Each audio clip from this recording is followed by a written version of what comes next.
again in just a second.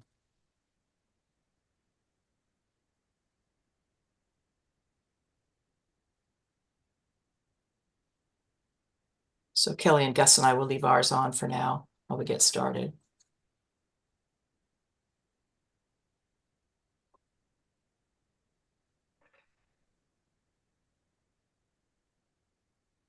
Gus, it has to reboot.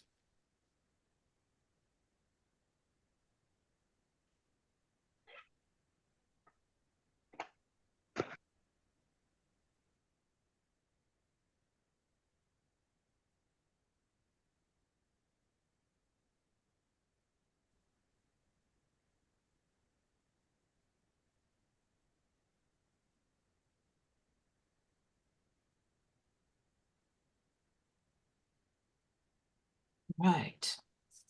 So we'll just start in just a minute.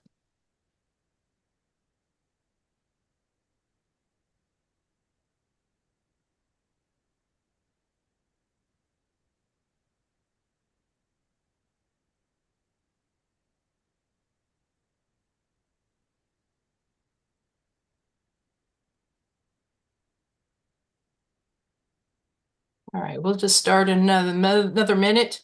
Welcome to our folks joining us from YouTube.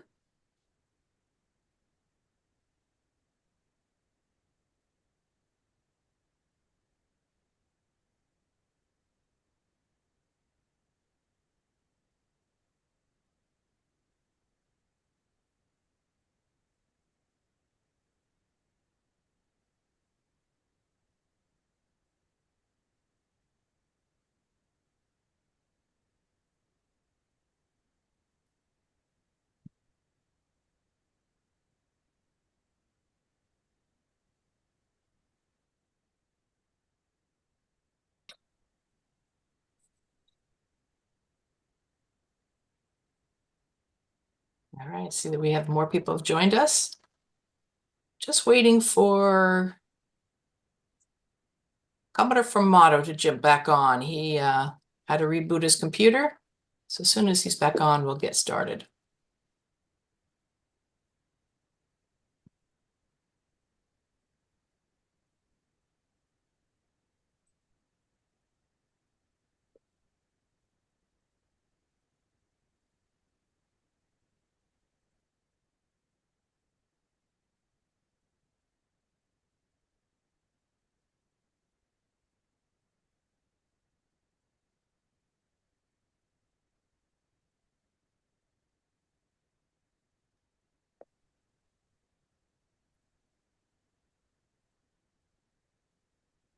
Mary, I have a text from someone trying to get on, and they are saying that they are asking for a passcode for the OPCOM session. I didn't think there was one for the OPCOM session.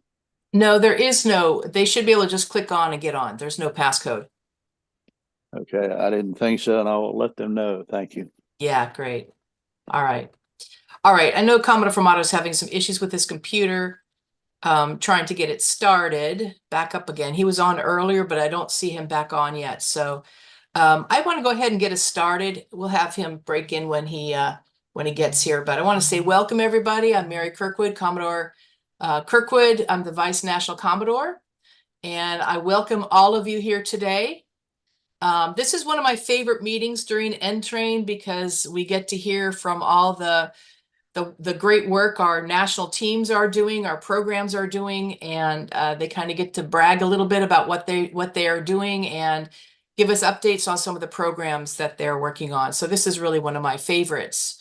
Let me see if Gus is on before I move on. All right, still don't see him, so I'm going to keep going. All right, so OPCOM is the opportunity for our national teams, our directorates, to give us an update on what the work they're doing and how they're doing in terms of helping us reach our national strategic goals. A couple of things for the presenters today. Before you begin your presentation, please unmute yourself and start your video so we can see and hear you. As you present, please introduce yourself, your program area, and your department if they're present, and your deputy if your deputy's present. Please introduce not just the B directorate, but what the B stands for. A lot of our members don't understand our directorates at the national level. So that our members at home understand a little better of what we're going on. All members of an NACO team, the deputy NACO, the director, deputy directors are welcome to be on the video while their team member is presenting, so that we see all of you at once. Please make sure and keep on schedule. Stick to your allotted 5 minutes per presentation. Also, no yielding the rest of your time to somebody else. We really need to stick to the 5 minutes. And we're going to have a short break around 11:25, 11:30. Hopefully that will suffice until we get there. Let me see if our National Commodore has been able to get in. I'm in. Okay, do you want to say a few minutes? Say a word? Yes, I'd like to take a moment to welcome everybody to what I believe is our third virtual OPCOM. And I had genuinely never in a million years thought that this year we would have to be virtual as well. But because of so many circumstances beyond our control, here we are. I thank you for your patience. I thank you for your understanding. And I have the utmost confidence this will be an amazing and fulfilled weekend. Thank you. All right, thank you. All right, without further ado, let's go ahead and start. We're going to start with recreational boating safety. Nan Ellen? Can you mute Nan Ellen? I'm unmuted, I believe. Okay. All right. Well, good morning, everybody. I'm excited to kick this session off. My name is Nan Ellen Fuller. I'm exceptionally proud to represent the RBS Outreach B Directorate today on behalf of our entire team. First, I'd like to recognize our amazing leadership team. We have Robin Pope as Deputy Director, Rick Young as Division Chief Districts Liaison, Rodney Jansen as Division Chief RBS Outreach Liaison, Roland McDevitt, Division Chief Paddlecraft Safety, Anthony King, Division Chief Communication Services. All divisions are focused on our mission to prevent loss of life, personal injury, property damage, and adverse environmental impact associated with recreational boating through outreach to the recreational boating public. Accomplishments: our directorate has strong working group working together to achieve the RBS missions as demonstrated by the early completion of all of our strategic goals and milestones. The B Directorate is responsible for 9 of the 15 Assistant National Commodore Recreational Boating Strategic Plan milestones. Our District Liaison Division had a successful rollout of the State Liaison Officer Academy. It's an online Moodle course. While the emphasis of the online course is on the newly appointed SLO, it is also recommended for those with tenure in the position. The DSO SL State Liaison course delivered at NTRAIN in 2023 was exceptionally well received, with 13 DSO SLs or their appointed representatives in attendance. The slides from that presentation have now been shared with all the SLOs across the states and territories. The division has also developed and rolled out an instrument whereby the SLOs can share best practices, challenges they are facing, and provide assistance to their fellow SLOs.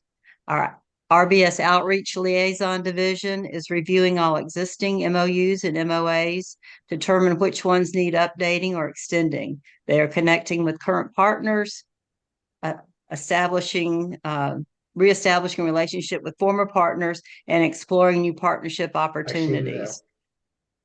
Paddlecraft Safety Division, OXPAD has seen a 25% growth in the number of operators and qualifiers over the past year. A recent winter OXPAD training provided some training to 28 new and existing OXPAD personnel across 5 districts with the assistance of BSX Auxiliary Association, several districts, and the American Canoe Association. The Auxiliary Association also received a grant from the U.S. Coast Guard to purchase supplies that can be used to reach out to paddlers. This is a paddle tip reflector kits and whistles, and you should be seeing information on this shortly via an L2. Our Communication Service Division, while our work is important, but All our work is important, but ultimately meaningless if not communicated. Our Communication Services Division has provided communication through editions of RBS Job 1, social media posts on Facebook and Instagram, and the B Directorate website. Challenges. Although the B Directorate has had some strong successes, we've also faced some challenges. Many roles in the Directorate require specialized knowledge, and a pool of auxiliary members with the necessary skills and availability is small. Outreach to directorates, divisions, and flotillas have sometimes been challenging. In some instances, the absence of historical records describing partnerships has delayed reestablishing relationships. Our extensive use now of Google Drive will help prevent lost records moving forward, but we're still dealing with those consequences of past issues now.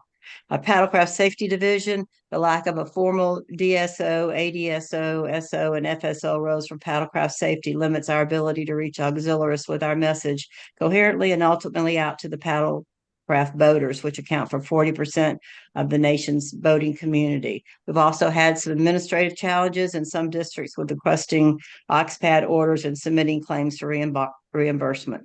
Bottom line for today, takeaway message is safer boating is more fun. So I hope you remember that if you don't remember anything else I said. And this is what the RBS Outreach Directorate strives as we share the RBS message. Thank you. Thank you, Nan Ellen. All right. All right. Public education. Good morning, everybody. My name is Dave Fuller. I'm the Director of Education and accompanied this morning by Deputy Director Bob Brandenstein. I'm exceptionally proud to represent the entire Education Directorate today on behalf of our entire team. In instructor development successes, I'd like to start there. In instructor development, our instructor development cadre recently completed the 7th in a series of instructor development virtual training academy sessions, and we qualified another 12 auxiliaries to join the ranks of instructors, along with 3 auxiliaries who audited the course for the Train the Trainer instruction. Several districts have started their own instructor development teams and are achieving success.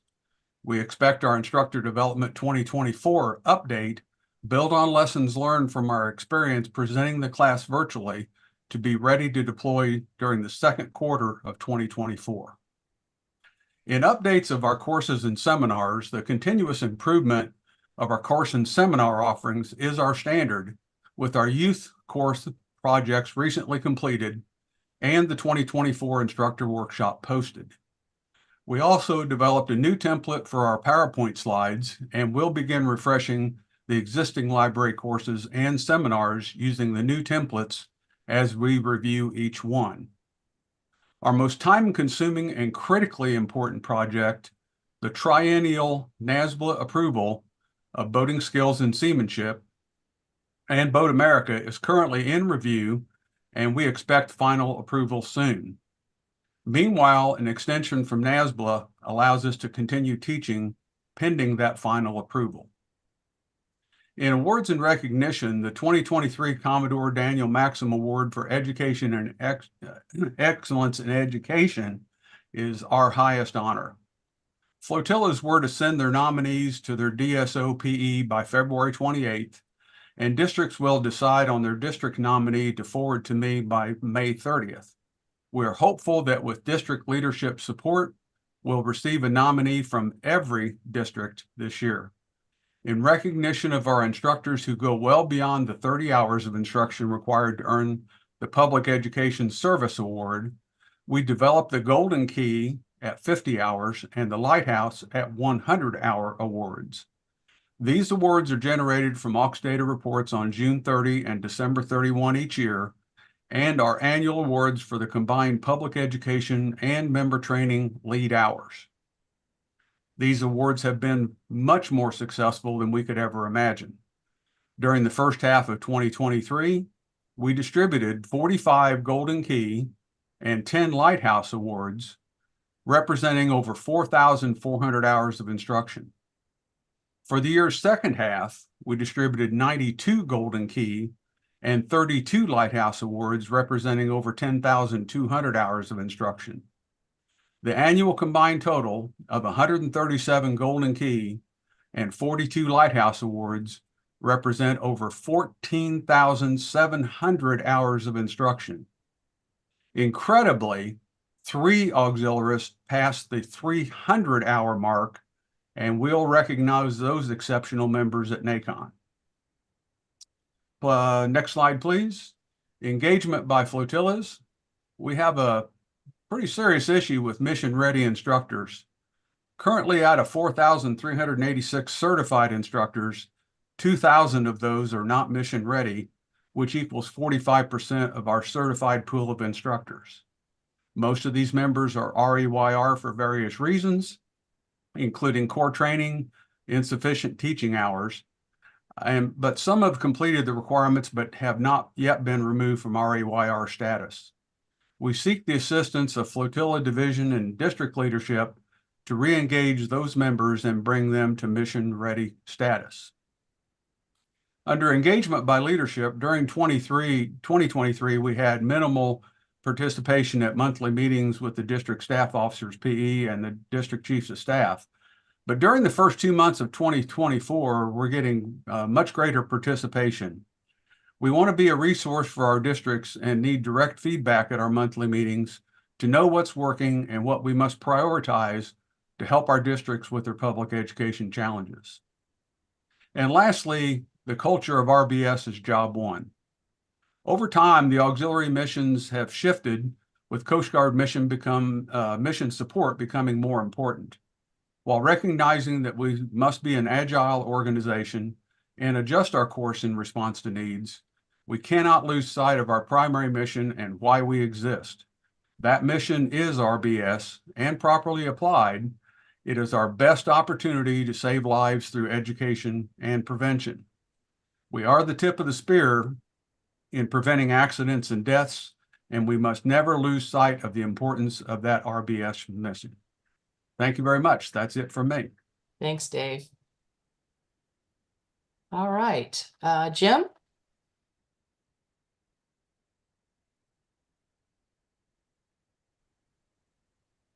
V Directorate?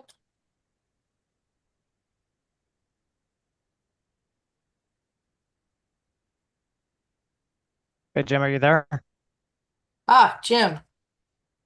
No, this is ma'am, this is Tom Niles. I'm the deputy. I saw Jim on earlier. I'm not sure if he's having. He is on. He's muted. I see he's got his hand up. I'm not sure what that means, but Jim, if you're there, unmute and go ahead and speak. Or can we unmute him?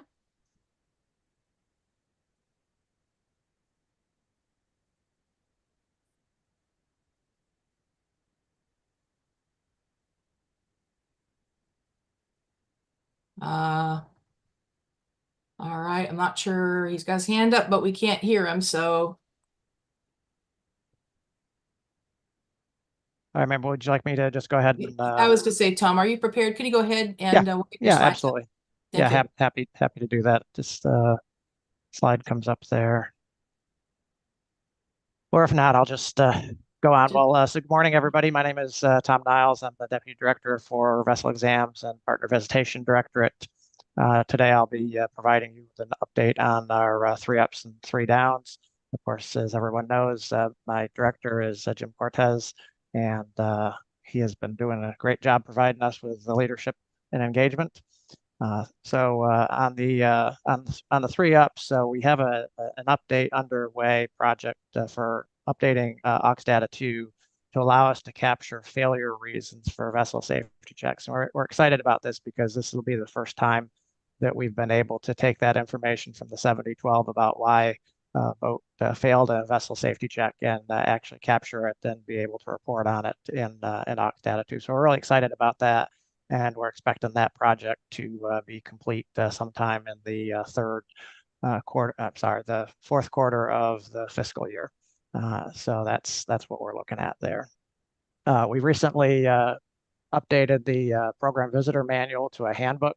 That manual was well over 10 years old and desperately needed to be updated. So that handbook is underway for being reviewed at both NEXCOM and also within the directorate. So we're excited to have that handbook updated and moving in the right direction to provide our members with most up-to-date information on program visits. We also had a big success in our VSC decal ordering process this year by including the DCOs in the objectives and giving them the opportunity to provide input into the number of decals for their district.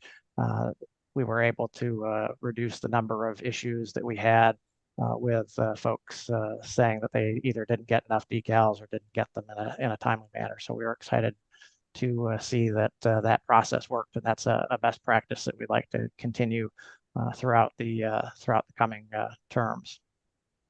On the downside, we do have a kind of at least at the moment, a relatively unsolvable problem in that decal delivery for year-round locations is impacted by the process of electing new leaders and the timing of getting those new leaders information into Ox Data 2, so we can pull down the addresses to mail those decals to. So that's an issue that's been going on for quite a while.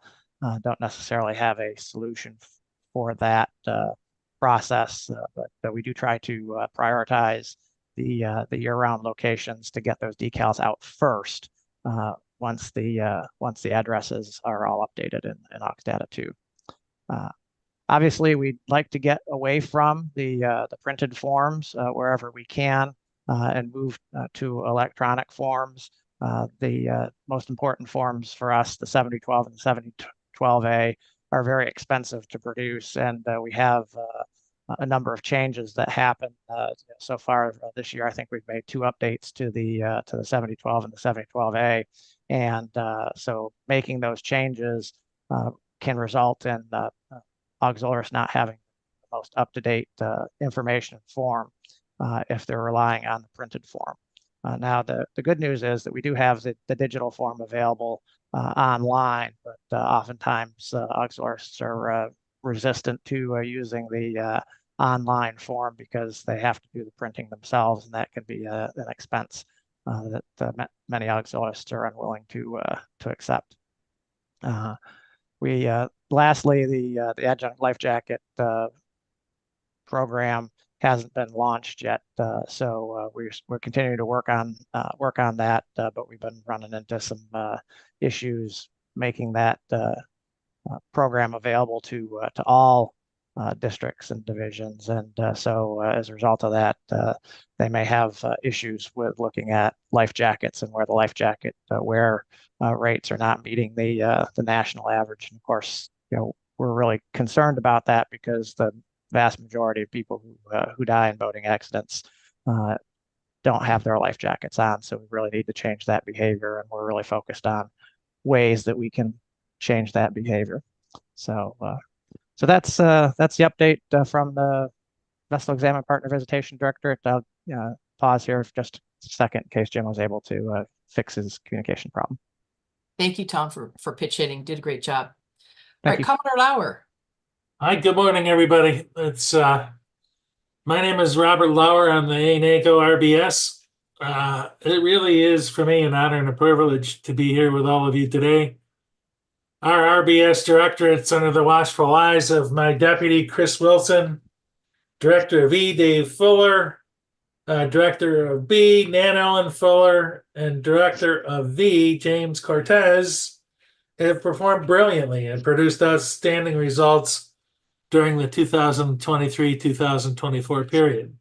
I'd like to thank also my deputy directors, Dr. Robin Pope, Mr. Robert Brandenstein, and Mr. Tom Niles. Without their keen sense of direction and devotion to recreational boating safety, life outside the boating public would be far more dangerous than it is today. These RBS directorates continue to move ahead rapidly, creating new and innovative products and strategies used by our districts and partners in the boating community.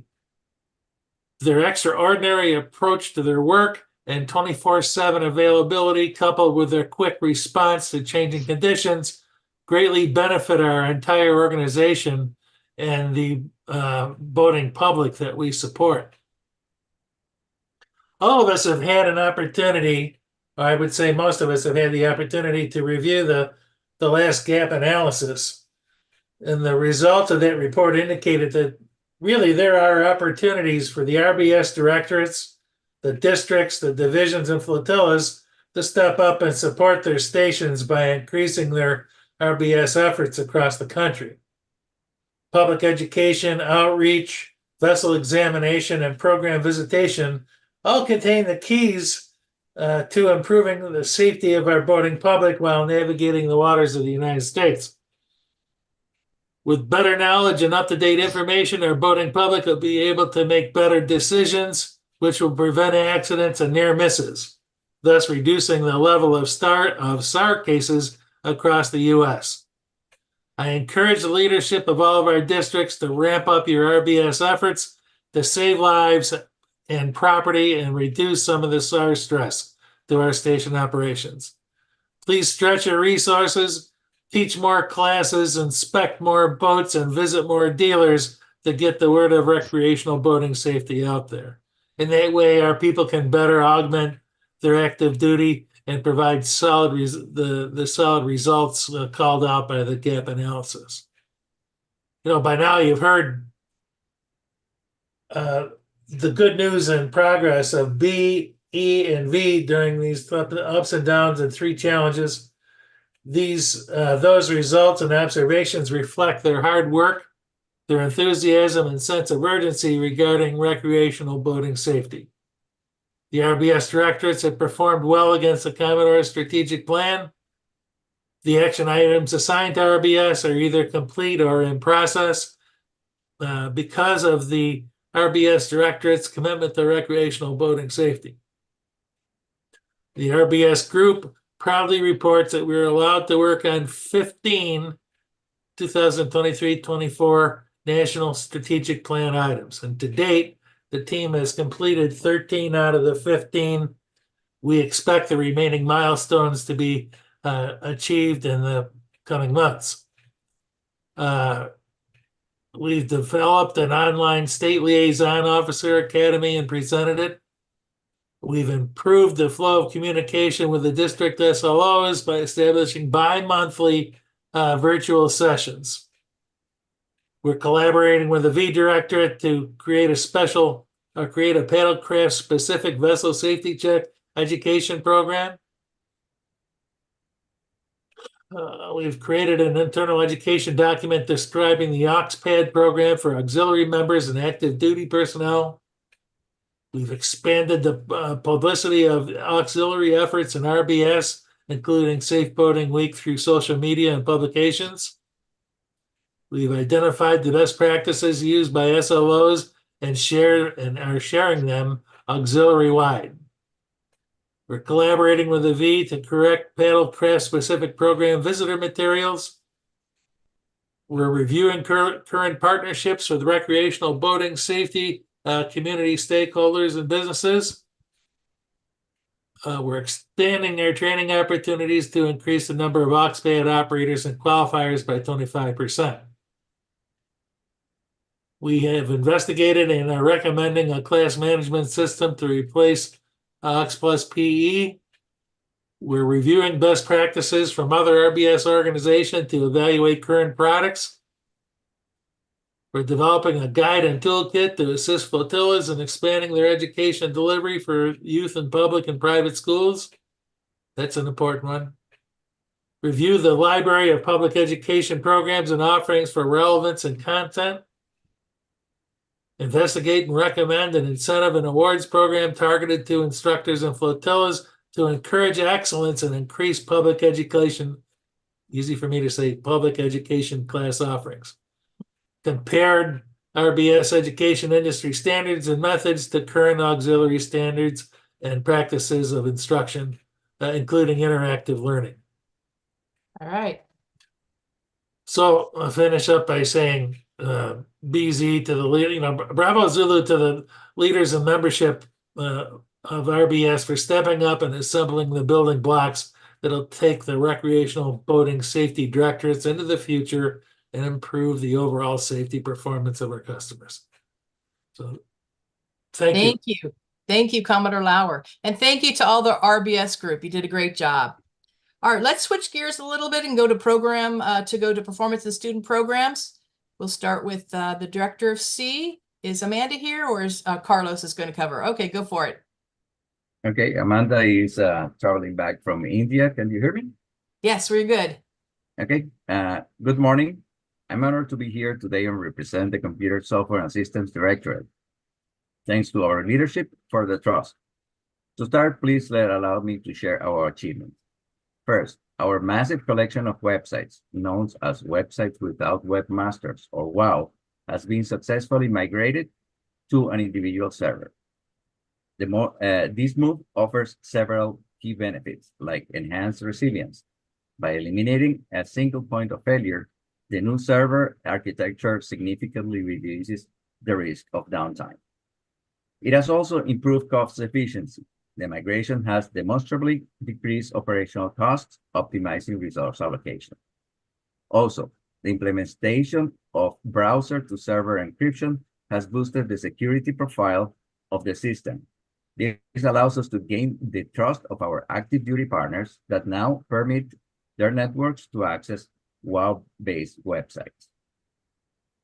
Second, the appointment of an auxiliary liaison officer, OXLO, has served as a bridge between the Coast Guard Cyber Command and the Auxiliary Cybersecurity of Cyber Program Manager, fostering seamless integration and streamlining the onboarding process for new members. This collaboration has verifiably enhanced OxCyber's impact on its missions. Third, 5 training seats for maritime cybersecurity, valued at $15,000, were secured for the organization. This will benefit OxCyber members operating at the sector, district, and unit level. Among our challenges, we can mention, first, although auxiliary units can opt to develop websites and applications and host them outside our infrastructure, and the reasons for these are varied. Some vulnerabilities of these assets has been detected by Department of Defense scans in several websites. This raises concerns, such as the lack of oversight and communication with authors and/or expediency of remediation by third parties, making the resolution of these security flaws very challenging. We work with affected units to identify vulnerabilities and offer guidance on mitigation strategies. The final decision on implementation of these strategies remains with the units. Second, the slow adoption of the Google Workspace's shared drive protocol continues to be a challenge continues to challenge the long-term preservation of the auxiliary national staff intellectual property. A better effort must be made by all directorates to implement this new protocol and guarantee that when a staff member leaves the organization, the work done is preserved. Third, the rollout of the new member authentication system to WOW websites has been considerably more challenging than anticipated. Technically, it is complete, and we expect to bring it online in about 6 to 8 weeks. So be on the lookout for the appropriate L2 announcement with a time window for the change to the user interface. Finally, I wanted to highlight how proud I feel to belong to such a group of talented, respectful, and committed IT professionals. Your dedication is inspiring, and the long hours of work you endure do not go unnoticed. So, C Directorate, you've done exceptionally well. Thank you very much. Thank you, Carlos. Very good. Thanks for pitch hitting for Amanda. All right, next, Director IT User Support and Services, Jen Austin. Or Jen. Thank you. Yep. Good morning, everybody. I would challenge anyone to have a bad day when we get to start our morning off with Nan Ellen's Sunshine Smile. So hope everyone's having a good day out there. I am joined today by my Deputy Director, William Ballard, codename Awesome Sauce. Let me go ahead and bring up what we will be talking about today. Okay, user support and services are 3 ups and 3 downs. We have some great positive stuff that we got across the finish line. We were able to expand the communication services outreach to include a self-study option for the Moodle CS Officer course. That's the OXWOW. I'd like to thank my deputy, Bill Ballard, for facilitating the fast spin-up of that option, along with the assistance of the T Directorate and the UC team. So what that will do is it'll allow CS officers throughout the auxiliary to self-study that course, whereas we still have the option that you can use the kind of the playground websites for that, but because we had a limitation on that, we wanted to have something where folks could use their local websites and still be able to do the course without having that restriction. We've also been able to increase our OX10 instructor cadre to 8, so we essentially doubled that core. And we've now expanded to a multilingual cadre, including 2 Spanish-speaking instructors. All our new instructors are in various stages of supervised instruction prior to teaching solo. And our Spanish-speaking instructors are currently working with the OX10 team to establish the Spanish presentation for the course.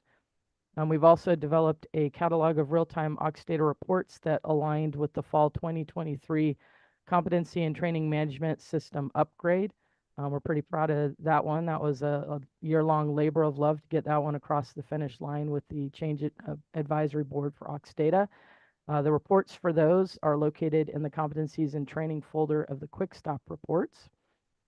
We have a few challenges that we're still facing, but we've got a way to address them.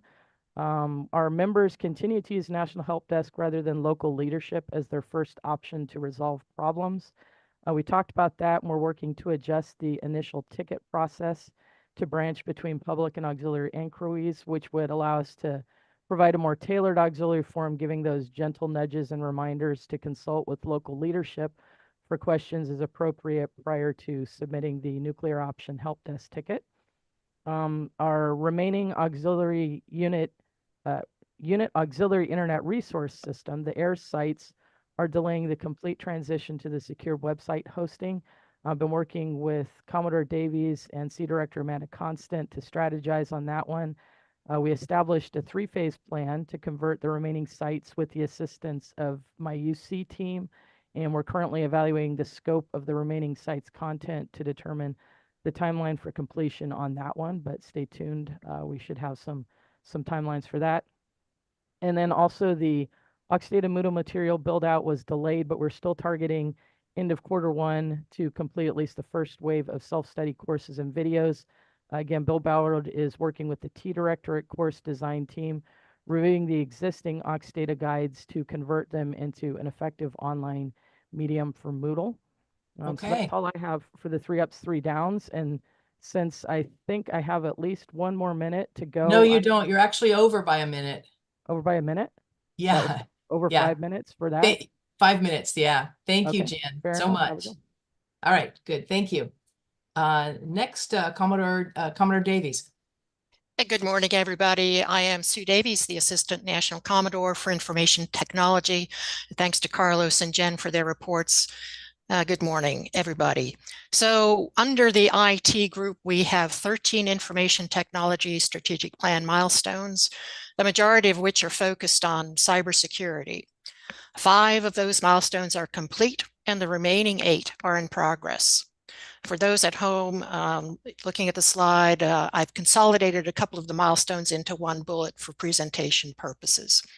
Beginning with software and systems, after some technical and scheduling delays, the milestone to implement the new Cognito login password authentication system on almost all auxiliary national IT systems is complete, as Carlos mentioned, technically complete. It will be officially rolled out in the next few weeks, although those of you with eagle eyes out there may have already seen the blue dot under the member zone login, which is the live test version, so you can start experimenting with that. With this milestone complete, members will be able to log into the member zone, the aux directory, the National Testing Center, Moodle, and the 7029 web form with the same login credentials and at the same time. The C Directorate is leading a requirements development group for updating our auxiliary website with system, WOW.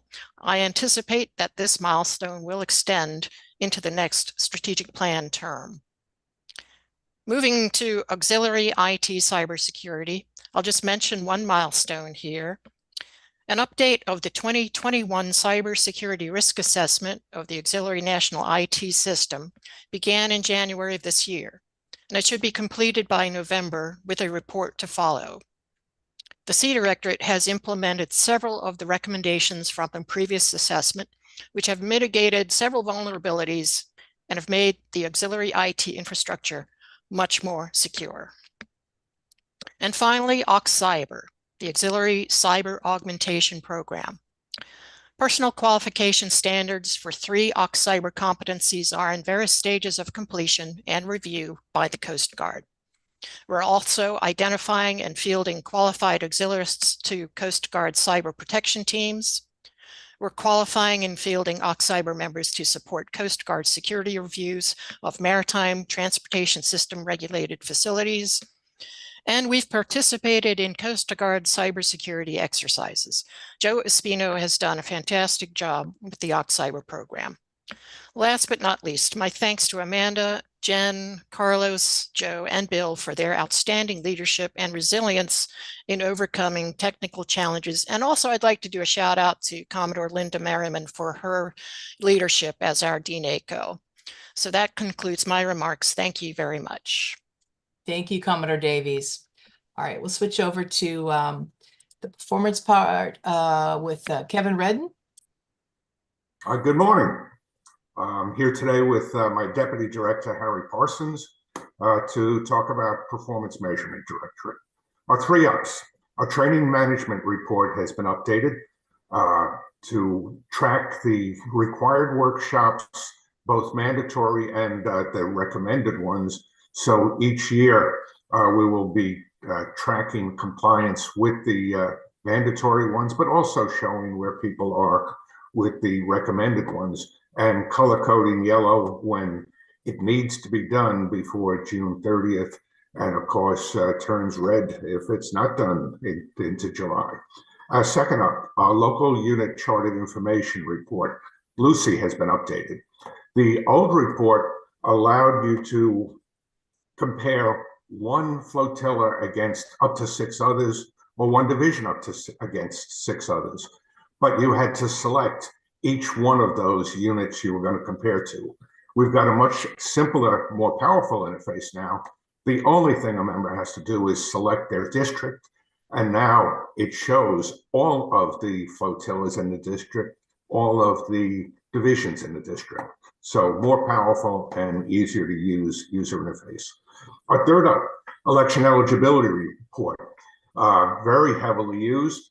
We produce that report quarterly in the first 3 quarters of the year, but once we hit September, the start of the election season for flotillas and divisions, we switched it to a weekly report. And the reason for going weekly is if somebody wants to run for elected office and they're not eligible, let's say, for instance, they haven't taken one of the required ICS courses, this report shows them exactly what's needed. If they take that, get it into AUX data, the next week the report is going to show them as being election eligible. So that's why we go on a weekly basis then. On our challenges, we need to do more documentation of report preparation. This is so that when we bring in new members, we have the documentation ready for them to train them up on how to produce the reports. Second down is we have 2 critical positions that are still unfilled. We need to fill these because we've got a high workload. We need to spread the work. And we also got to make sure that we don't have a single point of failure of losing a key staff member and having a problem producing reports. So we're working on that. We've actually filled 1 position last month, and we have 2 more to do now. And that completes performance measurement. Thank you very much, Kevin. Very good. All right. And Jean Marie? Good morning, ma'am. I'm actually standing in for Jean Marie this morning. This is Jacob Thayer. Thank you, Jacob. Yes, ma'am. So like I said, good morning, everyone. My name is Jacob Thayer. I'm the Deputy Director for Student Programs here on behalf of Jean, who's unfortunately unable to be here today, and on behalf of the rest of the Student Programs team. So our positives, starting with our first up, we're about to charter here in the next couple of weeks a new AUP unit at Elizabeth State University. We're especially excited about this unit because it's a C-SPI eligible unit, and it's also going to be right next to a lot of Coast Guard facilities right there in Elizabeth City. So really a great touch point for students. We've got a couple other units coming online after that at other great schools. Our next up concerns our Sea Scout program. We've got 34 auxiliary chartered Sea Scout ships in the auxiliary now, which means there are 664 students, youth age, who are getting exposure to the auxiliary on a regular basis. The most exciting thing about that is about a third of them, or 216, have actually joined the auxiliary through this process. So that's really exciting. And they're not joining as duds. They contributed 29,000 hours last year. Finally, staying on the Sea Scout topic, they have a great YouTube channel. It's got over 1,000 subscribers. They've got 110 videos on STEM topics and other Sea Scout and auxiliary topics. We know that a lot of units are using these videos for their unit trainings, and certainly encourage their use. Areas where we'd like to focus on more over the coming months are downs. We want to work on increased coordination for our academy admissions partners inside of states, and making sure that partners are getting connected to events and opportunities that they might not have personal knowledge of, so that we're doing a better job of assigning folks and getting them out to places as it makes sense. Switching back over to our Sea Scouts portfolio. So while we have a great amount of ships, 7 of the districts account for 33 of those 34 ships. So we only have 1 auxiliary sponsored ship in PAC area. So we know that the West Coast talks about being the best coast, and we'd love to see some more Sea Scout ships over there to grow the future of the Coast Guard from that side of the country too. And finally, going back to the Academy Admissions Partner portfolio, we are working to do a better job with dual reporting. For those of you who are not familiar, our Academy Admissions Partners report through AUX Data 2, like the rest of us here are, or at least should be, and then also have to report through an Academy reporting program. So getting those two systems to align in terms of members putting information into both is a little tricky, and we're always working to make sure that we have the best metrics for the Academy, for ourselves, for anybody who wants those, and also ensure that our members are effectively recognized. Thanks everybody for the time this morning, and we'd certainly love to work with anyone who's interested to build the future of the Coast Guard. Thanks, ma'am. Thank you, Jacob. Very good. All right, Commodore Jensen. Yes, good morning. I'm Commodore Pete Jensen, and I head the Performance and Student Programs Group. The Student Programs Directorate, headed by Jean Marie McNamara and her deputy, Jacob Thayer, has completed 5 of their 12 strategic plan milestones, or 42%. And as we've heard, both the Auxiliary University program and our partnership with the Sea Scouts continues to expand. The Performance Measurement Directorate, headed by Kevin Redden and his deputy, Harry Parsons, tracks auxiliary-wide strategic plan compliance. At this time, the national staff as a whole has completed about 65% of all assigned milestones in this term's strategic plan. So bravo, Zulu, to you all. Beyond their standard reporting workload, performance measurement has provided special project metrics to senior leadership, the Office of the Chief Director, Responsive Prevention Group, FORCECOM, the Coast Guard Auxiliary Association, the NACO's Inclusion Advisory Group, and the Administrative Services Group. In 2023, the auxiliary as a whole showed a modest increase over 2022 levels in air operations, surface operations, and member training. In the RBS arena, program visits, vessel safety checks, and public education workloads all improved for a 3rd straight year and made good progress towards pre-pandemic levels. And we've seen similarly good progress in public affairs. In the augmentation categories of administrative support, interpreter corps, Coast Guard recruiting, clergy support, healthcare support, and culinary assistance, we saw strong workload performances in 2023.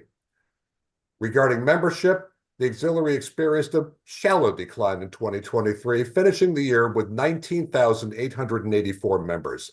But 5 districts had a gain in membership: 1st Southern, 5th Southern, 8th Coastal, 8th Eastern, and District 14. And across the auxiliary, recruitment of new members was the best we've seen since 2018. And that concludes my remarks. Great. Thank you very much. Good news there on the membership. We'll get back up there for sure. Thank you. All right, we're going to switch gears and go over to response prevention, starting with international affairs. Good morning, everybody. Happy to represent the International Affairs Directorate. My name is Sven Dobler. For those watching that don't know, International Affairs draws on the linguistic diversity of our members and also those with international interests. Our main thrust is to provide interpreters for active duty, but also auxiliary needs, and engage with international outreach partners that, like us, engage in recreational boating safety type of missions. We have several divisions. We have 5 divisions. Some of them are on the call with us, including Deputy Drew Wilkins and Deputy James Sullivan. We have several ups to report. In international affairs, international outreach, we successfully restarted our working relationship with close to 60 international civilian organizations involved in recreational boating safety. We hold one-on-one meetings and regular Zoom meetings with these partners to exchange information with us and for them to connect with each other. In collaboration with the Trainings Directorate, we had facilitated the inclusion of Canadian Coast Guard Auxiliary at OXLAMs and ALOC classes, and we're now actively planning the International Roundtable at NACON. Second up to report on are in the Strategic Projects Division. We re-energized this area in the past year by staffing 2 vacant positions. The new team prepared a white paper to promote international auxiliary augmentation across all areas, not just interpreters. We have a lot of augmentation happening in other directorates, and we're trying to get that message out to the international units. The team also developed and held voluntary foreign threat and international engagement training for our directorate staff and connected with the Coast Guard PAC Area Strategy Branch for future research and analytical workshop support. Another up is from deployments. It's been a very active year starting up. Year to date, we have 62% already, as much missions as last year on mission count. The main demand is currently coming from Coast Guard investigations, Coast Guard international conferences, and cutter forces. We also have requests from the auxiliary itself for translations supporting public affairs and recruiting. On the side of our challenges and opportunities, we have guidance documents that are really out of date. So we've been working on that, and we just recently submitted proposed revisions to our AUX manual chapters, and we're also working on updates to the Auxiliary Interpreter Deployment Guide. The second challenge that we're working on is AUX-CT, core training. We have 534 interpreters qualified in over 50 languages, but 235 of those are in deficiency for AUX-CT. That means we can't deploy them and assign them to missions. So we are starting to contact these members directly to help them complete their training so we can reinstate their qualifications. Recruiting from the existing pool of interpreters is really the best way for us to really rebuild our strength in our pool of interpreters. All flotilla help is really welcome and needed to help get that done. Lastly, I think part of our success has been the augmentation and external focus of our directorate, but that comes with, I think, a drawback, and that is that we are not sufficiently, I think, presented at the auxiliary deck level, at the membership level. Many do not know what we do. We don't have parallel staffing in any of our districts or divisions or flotillas. And so I think it's upon us to do a better job.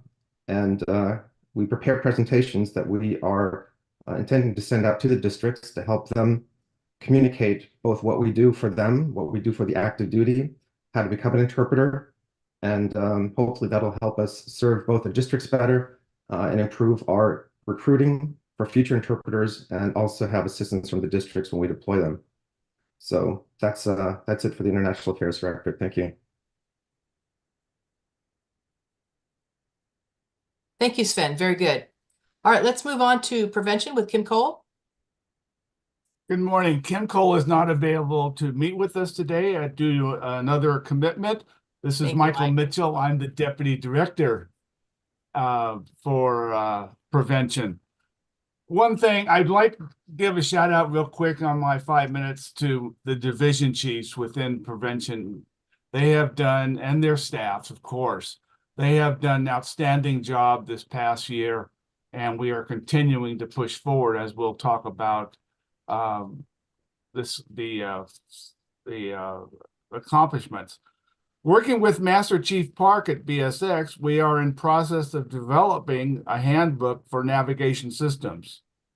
This handbook will provide a detailed view of the NS division and requirements for the AV PQS members.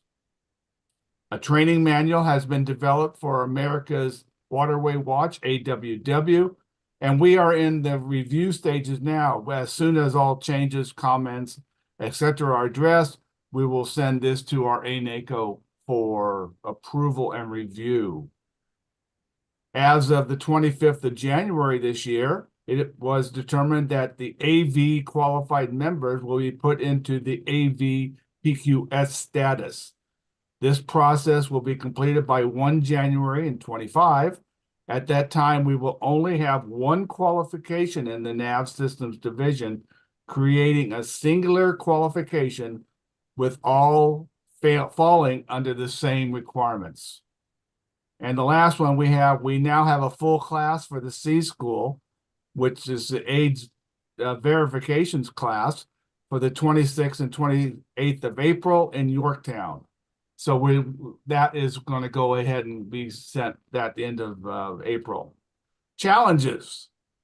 We are determining the best practice to use in acquiring needed data on beach cleanups in the future. We were able to retrieve needed data from our DSO MSs, but much may have been missed, I'm afraid. We are looking at the possibility of a form that could be used nationally to gather this data, or possibly a mission code for beach cleanups going down the future. If a form is possible, we would be contacting the U-Directed for assistance in developing a PDF form that would be able to gather that needed information. This data has been requested, and we want to look into how to make this an easier process the next time it is needed. And the last one we have is waiting for the return of the UPV PQS workbook, which has been updated from the departments in the active Coast Guard. Also, the pollution responder and container inspector PQSs and information are still on hold by headquarters. The Coast Guard is updating their workbooks and have copies of ours so that they can be checked for accuracy and on any changes they make with the books. Once complete, we'll be receiving the updated workbooks back for final approvals. And that ends prevention's report. Great. Thank you, Michael. A lot of good work there. All right. Next is Bill Hanlon from Emergency Management.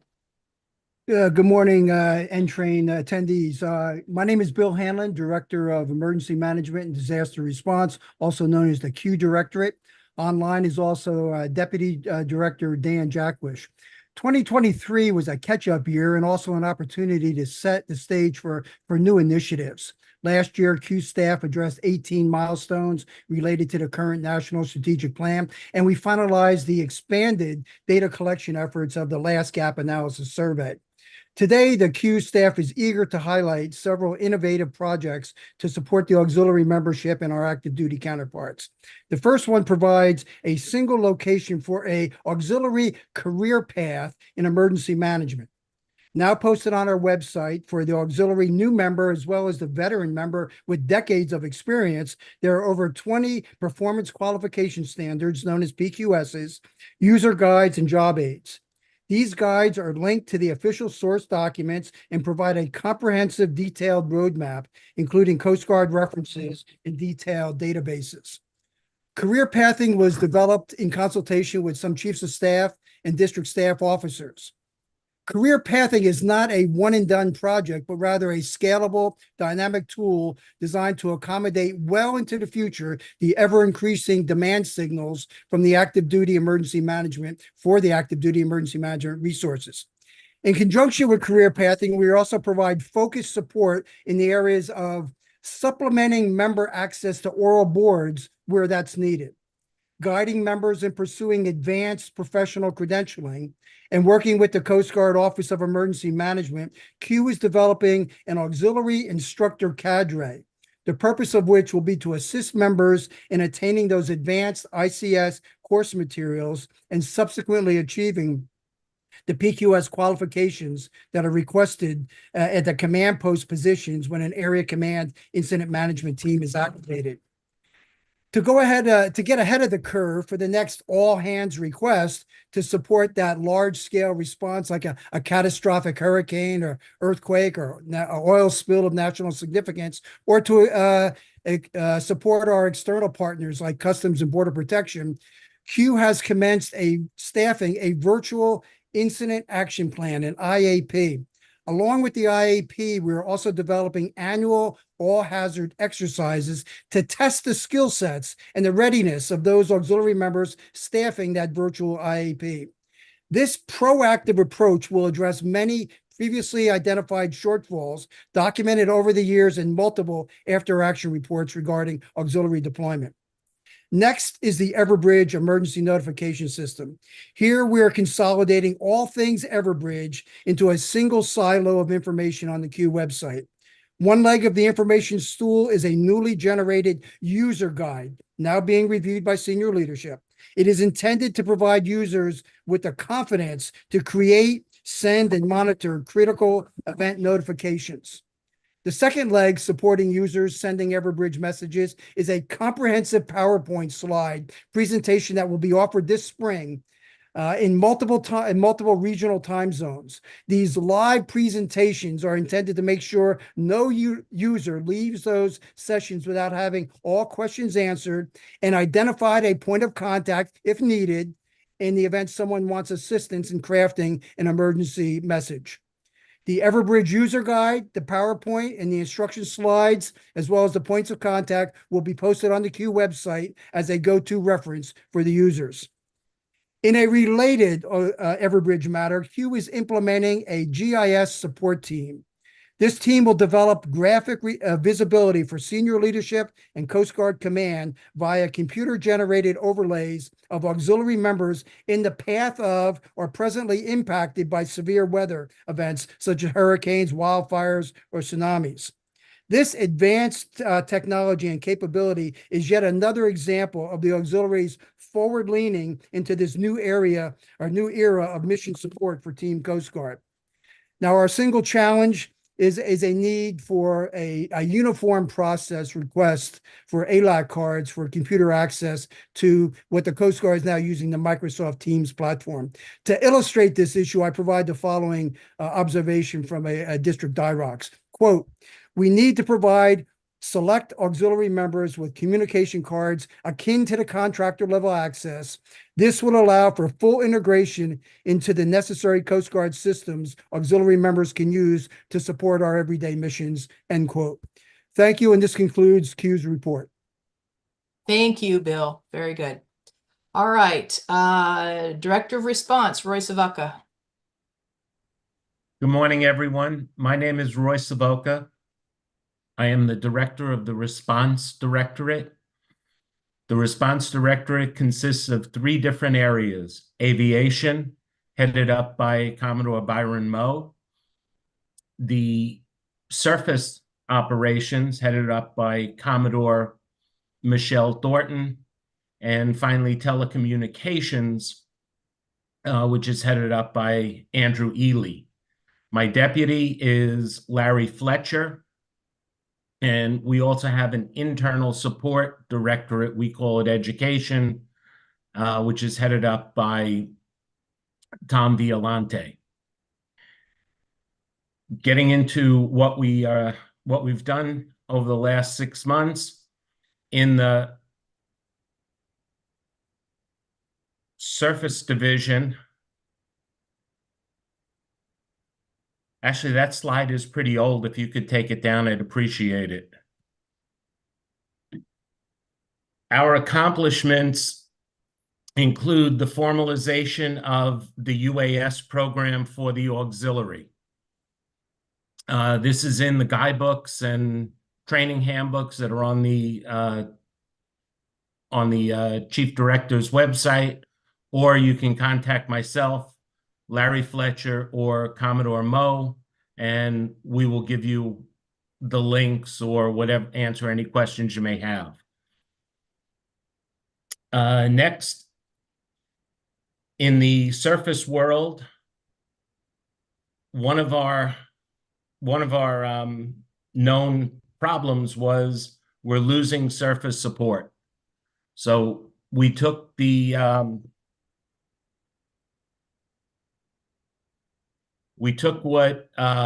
what came from the gap analysis.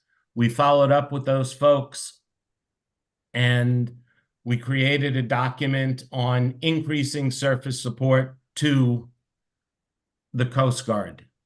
In addition, we looked at non-operational facilities because there seemed to be an awful lot of them. We found first that there are a lot of people whose facilities are still on our books, but the people have long since left the auxiliary. Working with the U Directorate, we're in the process of cleaning that up. And we also found out why people are not continuing in the program. And in our document, we went into those things and what districts could be doing to not lose people and how to gain people. We completed our 3 workshops: air, surface, and telecommunications. Surface is required. Air is a required element of the air station workshop. So that even though it's a non-required thing, it's required because you have to take the workshop to continue. And the final one is telecommunications, and that is strongly recommended for 2024. In the risk management scenarios, we created 2 new ones, one of which is a little different. It's everything went right, and the instructions to the facilitator are stress what the crew did properly that avoided mishaps. The second one, based on conversations I had last year with the culinary people at NTRAIN, they said they have a very dangerous job and they would like to have their own risk management. So we created a scenario centered around culinary. We also worked with the Chief Director's office to standardize QEs. Now, obviously, there's a difference between what District 8 might do and what District 7 might do because of the different environments, but a man overboard drill should be a man overboard drill. Doesn't matter where you are, and it shouldn't be left to somebody to say this is how it has to be done. We created, again, working with the Chief Director's office, we created documents on how to test people on certain things, what needs to be tested. And in our ongoing, one of the things about these handbooks and guidebooks, because they are no longer commandant instructions, we can modify them relatively easily based on the needs of the Coast Guard, the needs of the auxiliary, and changing whatever. And Surface just came out with a new release, and Air should have one sometime over the summer. We will also, as part of the Air, refine the UAS program quite a bit. Okay, thank you. Thank you. Time is up, Roy. Thank you so much. That's it. All right. I'm done anyway. Good, thank you. Okay. All right, Commodore Sanders. Yes, thank you. My name is Rick Saunders. I'm the Assistant National Commodore for Response and Prevention, very ably assisted by Anthony Marzano, our deputy. And just prior to starting, I want to really do do a shout out to all of the directorates, all of their staffs for all the incredible work they've done, not only in the GAP, but all of the other projects and accomplishments they have worked on so far this year. So within the strategic plan, response and prevention really had 3 goals, had 23 milestones, of which 18 are completed, 5 are in progress. First one of these was to strengthen the auxiliary relevance to local Coast Guard units. Had 9 milestones, 7 completed, 2 in progress. Most of us are familiar with the outstanding work the team, heavily assisted by Anthony, did in developing, collecting, analyzing, and producing that GAP report, which everybody has seen. So in conjunction with that, they developed and released guidance for the districts and the national staff for follow-on actions. How can we more effectively meet the active duty needs? All right. So one that they're currently working on is collecting and compiling the national director responses that follow up. We know the directorates as well as the districts are out there working to improve their effectiveness in these areas. We simply ask, hey, tell us what's going on. Tell us what your best practices are, your learnings, so we can share them amongst the rest of the directors, the rest of the districts, all learn from each other and get collectively better. Another one, working in conjunction with the performance measurements group, a gap analysis metrics report has been distributed. There'll be a new updated version sent out during this meeting that shows statistically for the high 10 most needed operational areas from the active duty, how are we doing? What's the measurement, both from a district as well as an overall national perspective? So again, gap report going excellent. Looking for your support. Tell us what you found. Tell us what your best practices are so you can share them. The last element that's still being worked on is at NACOM this year, we're presenting a status report with follow-on actions, success stories, and best practices. Second goal we had was to expand surface operation capabilities to meet the Coast Guard needs. Had 5 milestones, 3 are completed, 2 are still in progress. As Roy had mentioned, they augmented the gap analysis with additional research for greater granularity for what are the active duty needs, more specificity.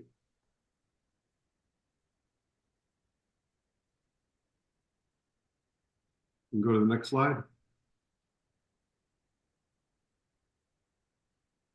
So as Roy mentioned, as part of it, wasn't really part of the gap analysis, but they also did a look at inactive facilities, trying to figure out why people weren't re-upping their facilities.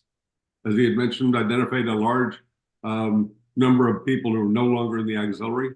But the real goal of it was to identify, are there problems that either the district or national can do to help make this process easier, continue to have people offer their facilities. With all this information, the team created a best practice for recruiting surface members and facilities. They distributed it out to the DSO's operations, and they're continuing to work with them to implement these plans in their districts and develop their learnings and best practices. Okay.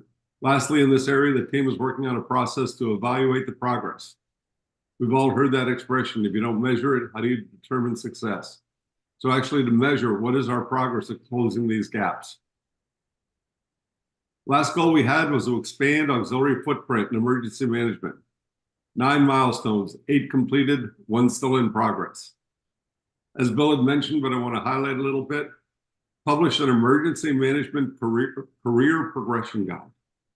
So for that auxiliary member that didn't come into us with existing emergency management knowledge and information, it explains what the program is. How do you get involved? What job would you do? What training is required? How can you grow and learn more in that dynamic and needed career path? Provides an excellent tool for the member who wants to get involved in this area. So working with CGOEM, that's the Coast Guard Office of Emergency Management, they develop guidance for auxiliarists to assist on contingency and all hazard emergency management training exercises. So in addition to the training needed that the members provide, it really makes them more part of that Coast Guard team. They know the person, know their capabilities, trust them. So when the emergency comes up, he's a known, trusted commodity. As Bill had mentioned, several workbooks were developed, workbooks and PQSs to aid the auxiliaries going into it. The last task they have is one additional one, which is still being worked on for a liaison officer type 3. So incredible progress by all the directorates in achieving these goals. Thank you. Thank you, Commodore Sanders, and thank you to the response prevention team. All right, our last speaker presenter before the break is Commodore Bob Schaefer with safety. Thank you, Commodore. Greetings to everyone. I'm Commodore Bob Schaefer, the National Safety Officer. And when I last spoke to you, I announced our website and upcoming safety climate survey.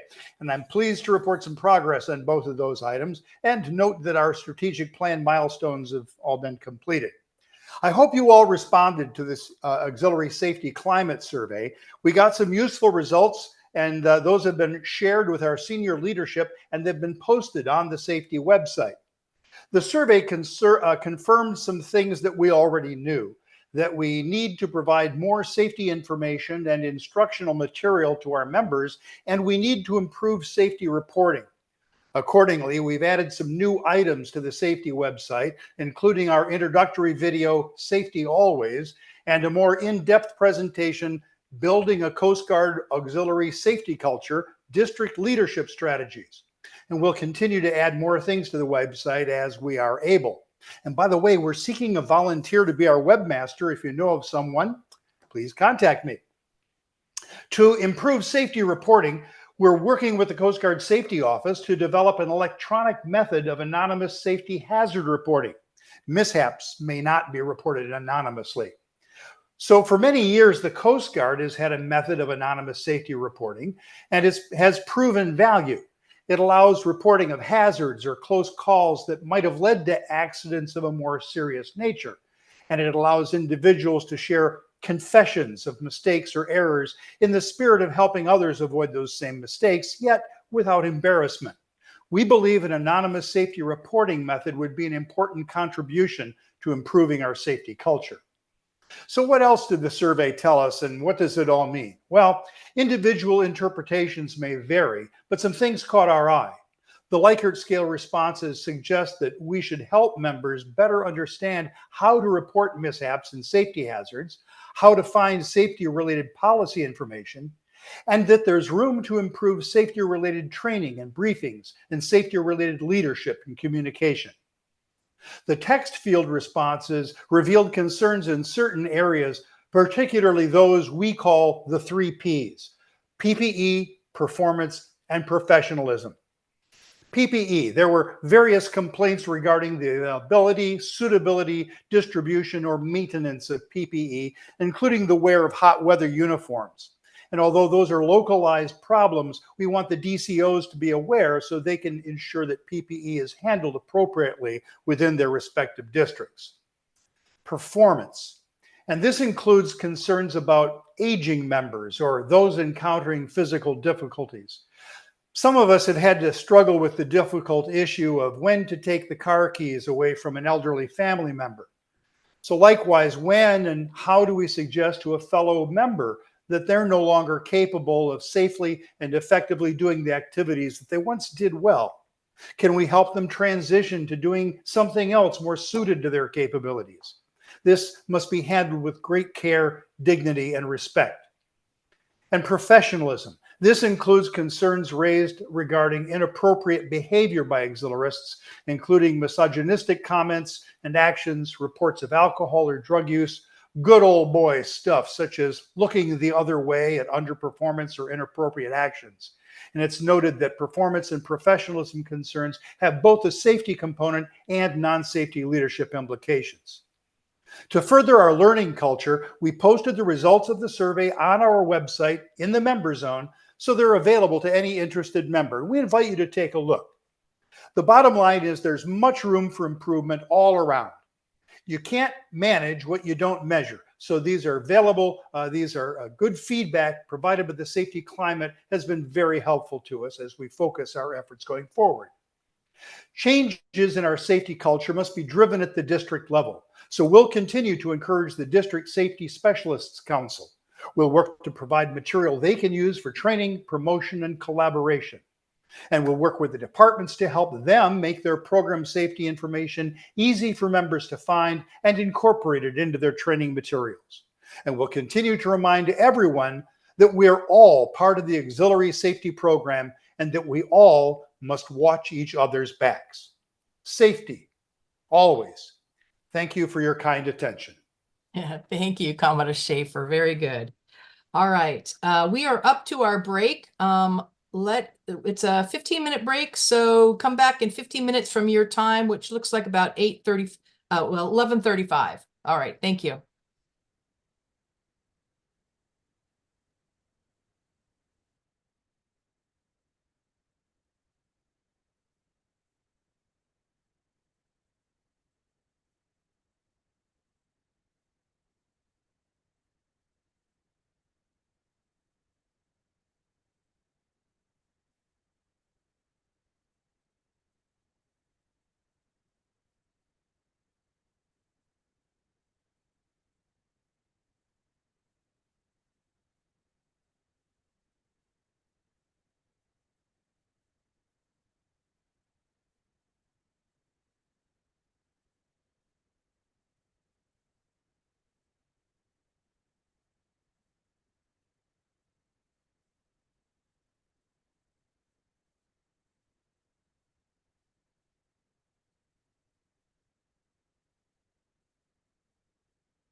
All right, welcome back, everybody, to our OPCOM, where we're hearing from our directorates on the work that they're doing, the great work they're doing.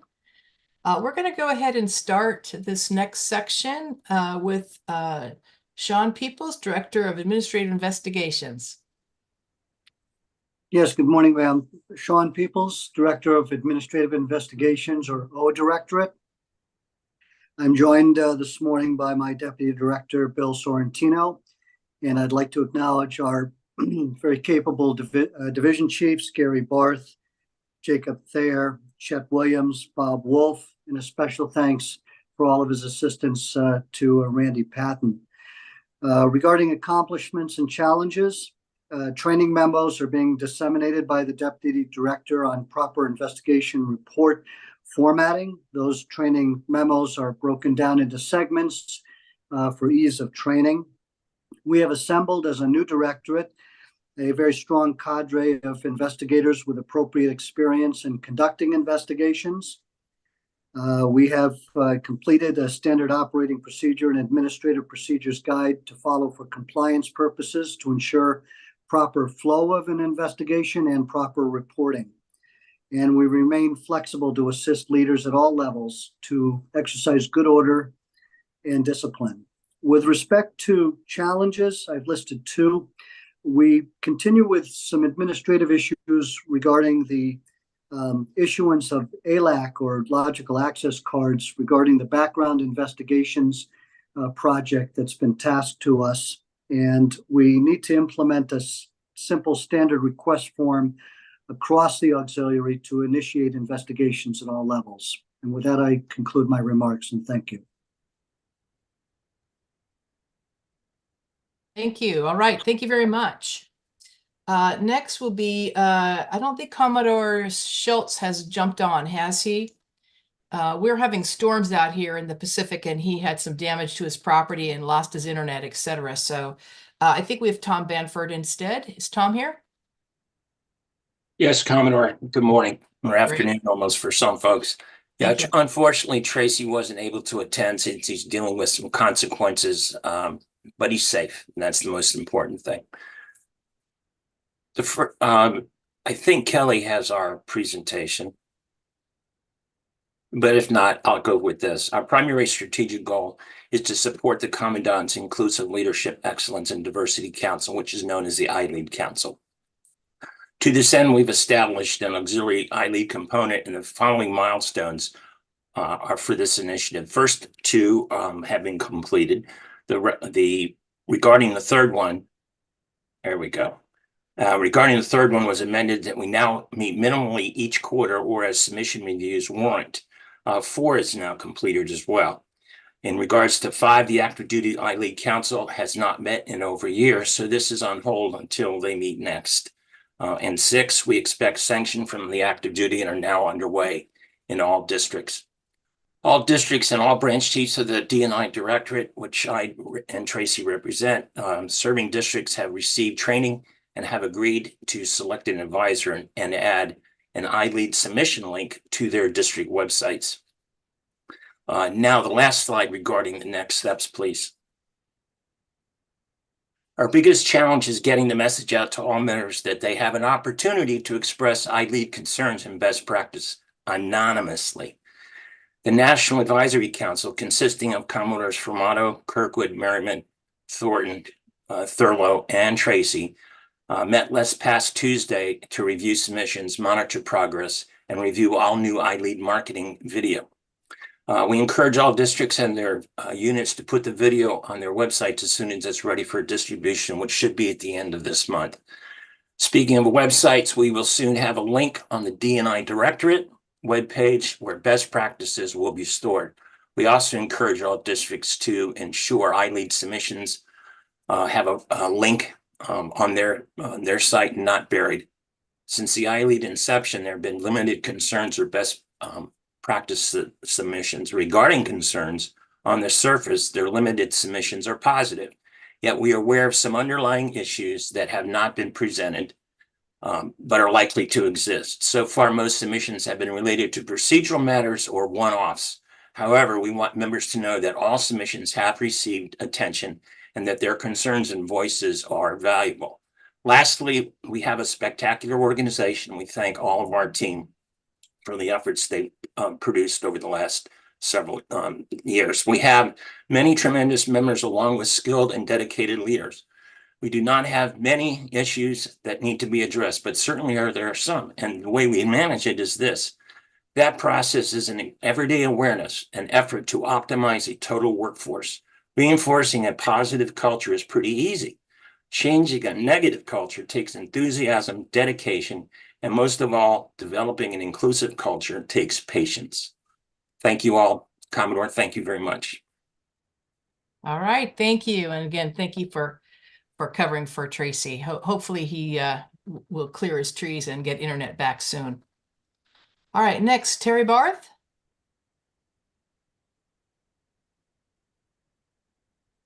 Hi, everyone. I'm Terry Barth, the Director of the Document and Administrative, or the W Directorate, and Miguel Minervini is the Deputy Director Extraordinaire. As a new directorate, instead of discussing what we think our ups and downs are, I'm going to be discussing what you think we've done well and where we need improvement.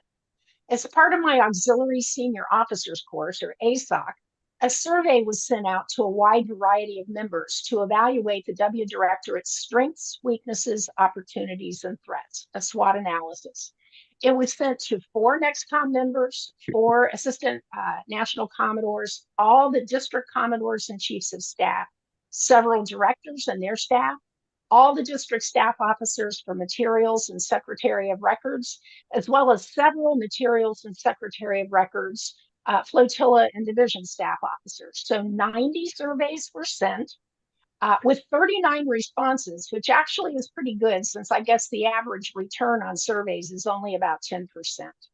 So on the strength side, as you can see from the slide, we're really, really pleased that the survey shows we're accomplishing one of the major goals that Miguel and I had as we were developing and staffing this new directorate.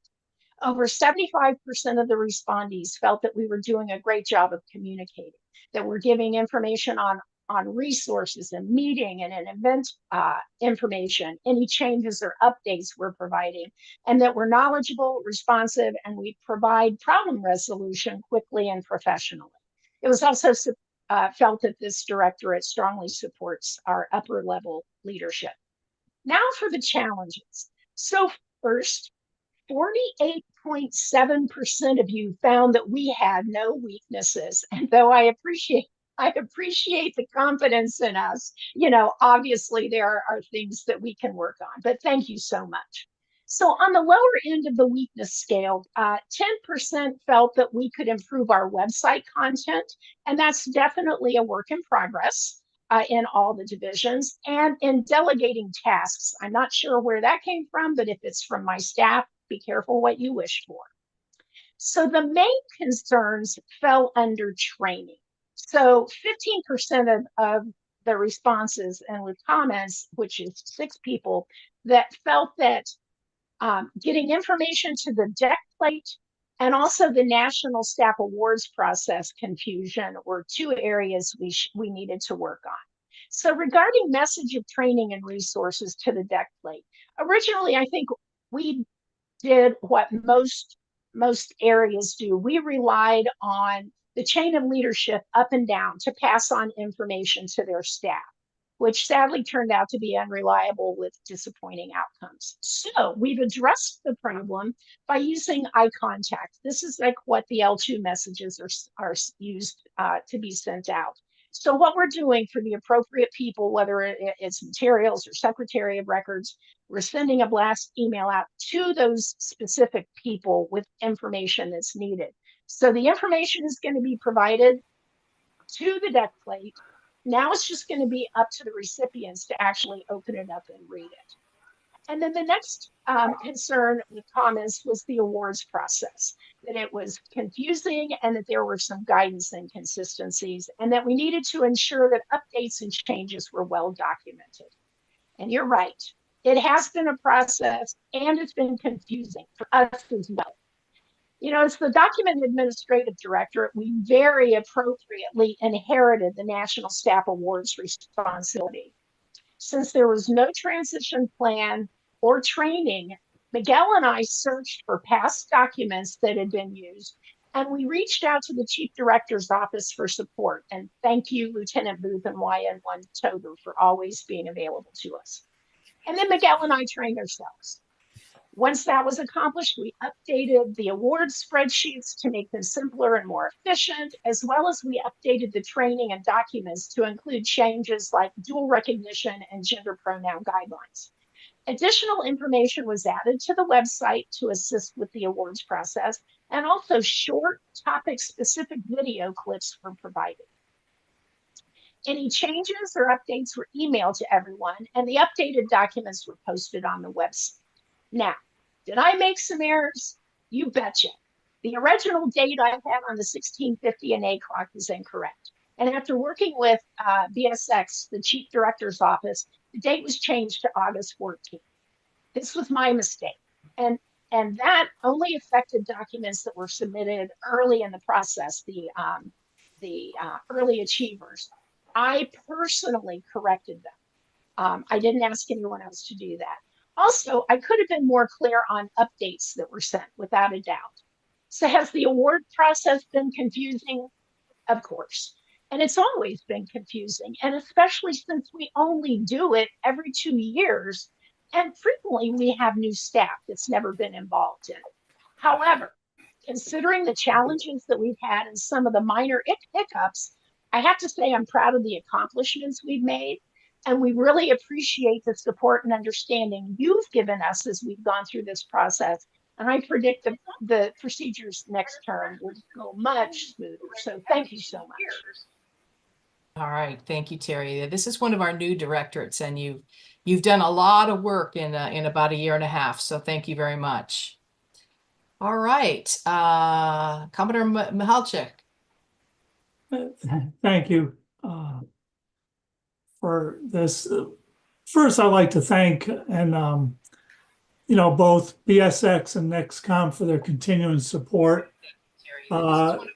Today, we have both the new directorates, the Document Administrative Directorate, as well as the Administrative Services Investigation Directorate.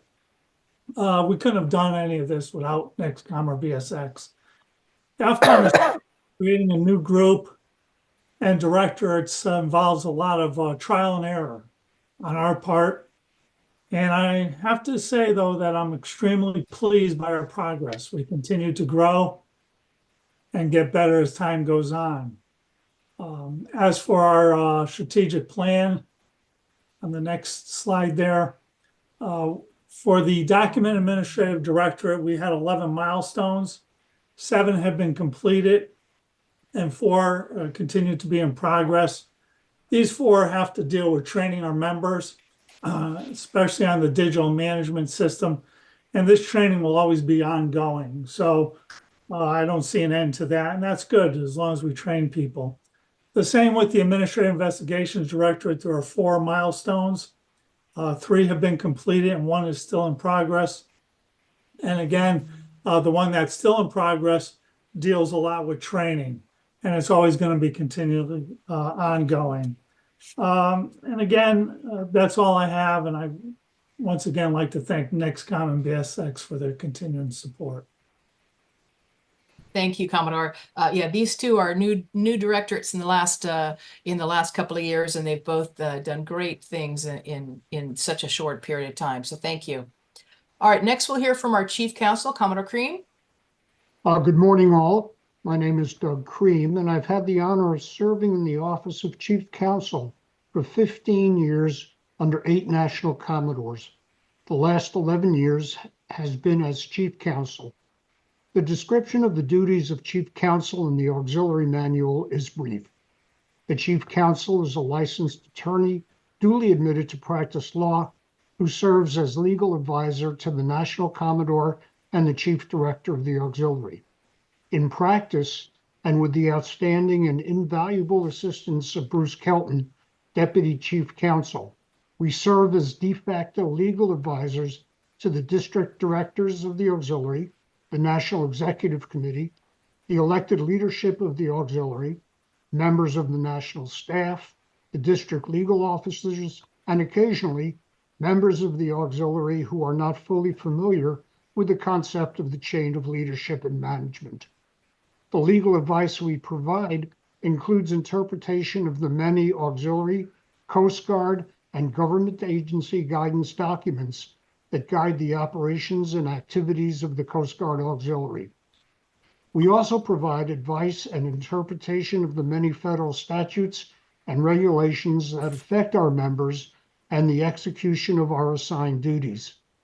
The Office of Chief Counsel is daily called upon to provide guidance and opinions on issues involving intellectual property, contracts, disciplinary matters, financial issues, personnel concerns, and our legal relationships with the auxiliary's many partners in the private and government sectors, to name just a few.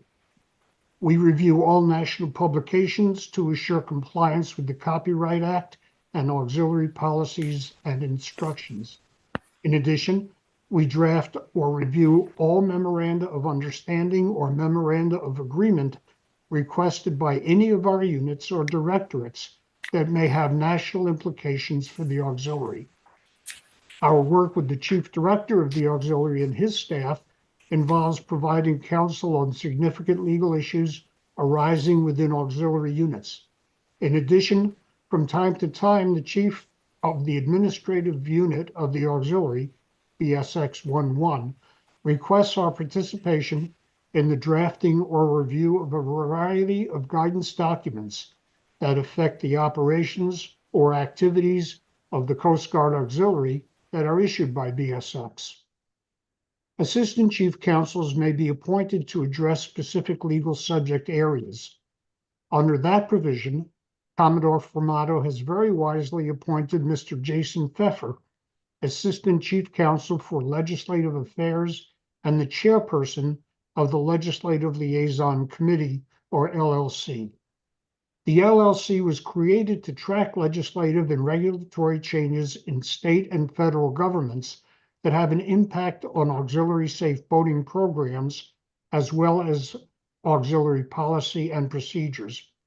That information is reported directly to the Coast Guard through Chief Counsel and the National Commodore for use in reviewing auxiliary program adequacy and relevancy.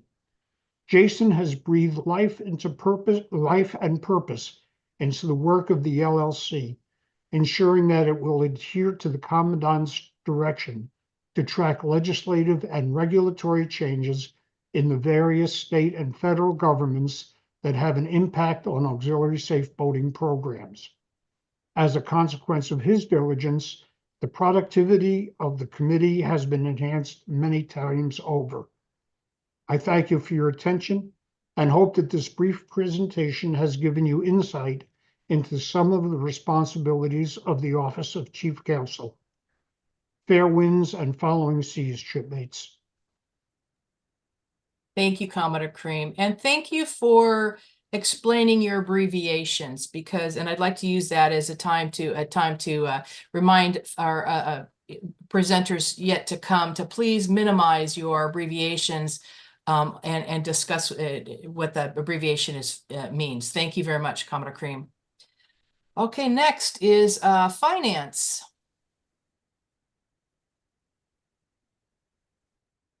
Good afternoon from the Space Coast.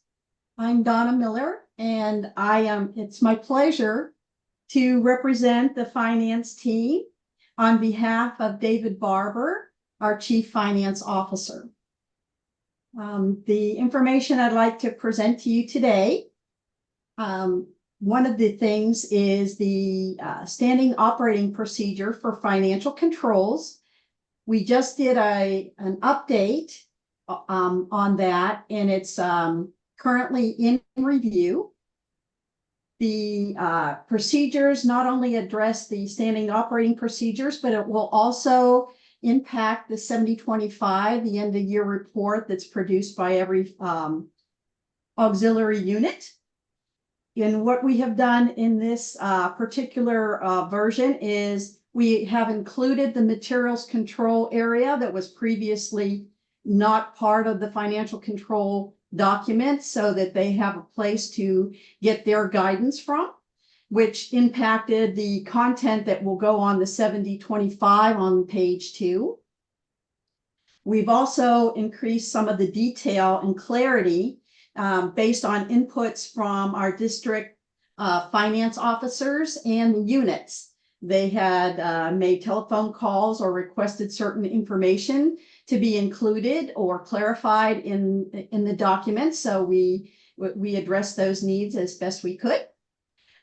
In addition to that, we also made some additional authorizations for expenditures that were requested by the units and provided additional guidance on the grants, gifts, and contracts so that the information was available to the folks that are going after additional funding sources.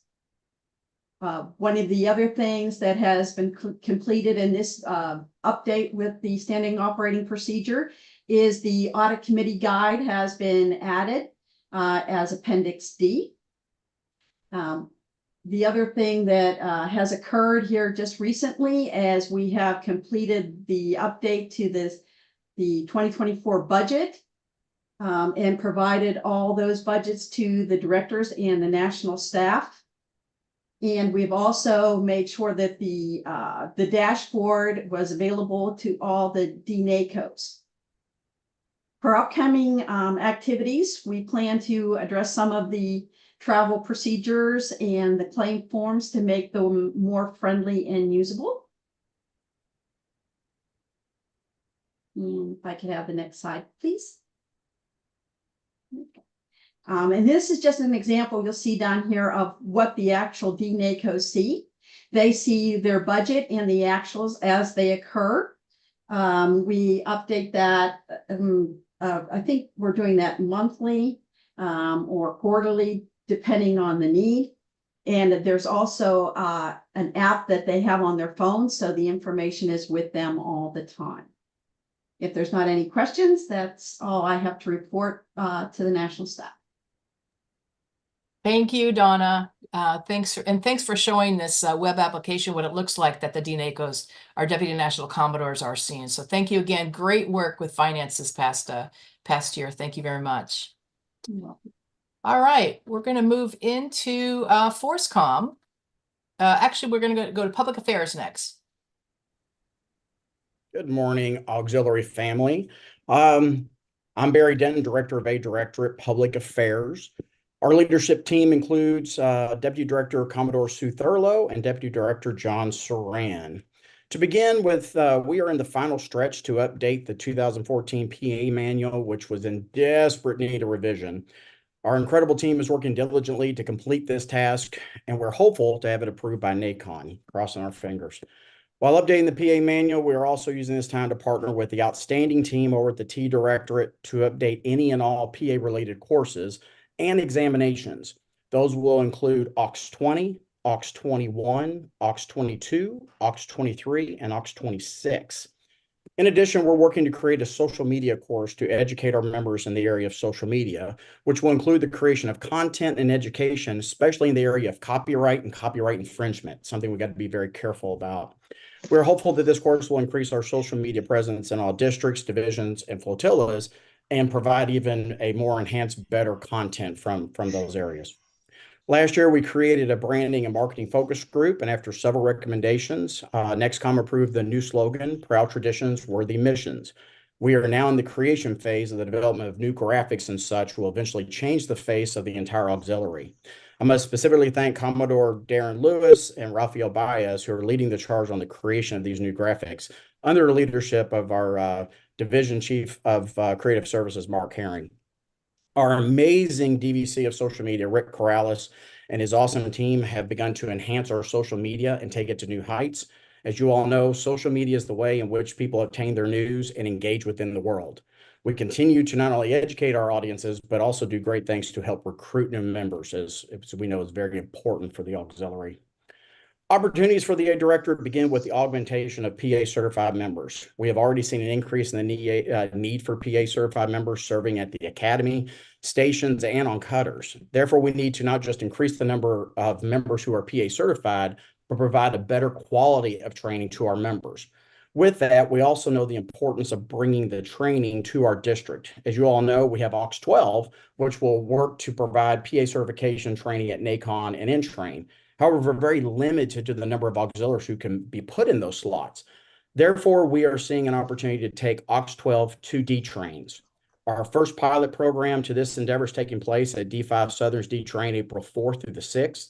In addition, we're working to create a virtual instructor-led AUX 12 course.